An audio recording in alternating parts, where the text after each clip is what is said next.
Vaisakhi.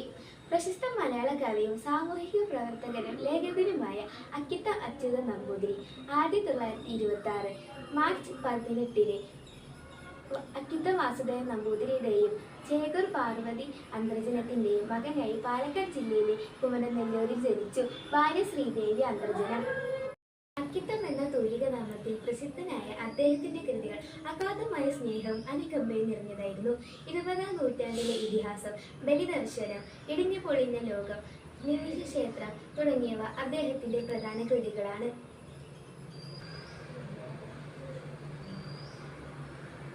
Kerala Sahitya Akademi award, Vayalar award, Ezhuthachan പുരസ്കാരം, ജ്ഞാനപീഠം, പത്മശ്രീ തുടങ്ങിയ ബഹുമതികൾ അദ്ദേഹത്തിന് ലഭിച്ചിട്ടുണ്ട്. 2020 ഒക്ടോബർ 15 94 വയസ്സുള്ള അദ്ദേഹം തൃശ്ശൂരിൽ വെച്ച് അന്തരിച്ചു. നന്ദി, നമസ്കാരം.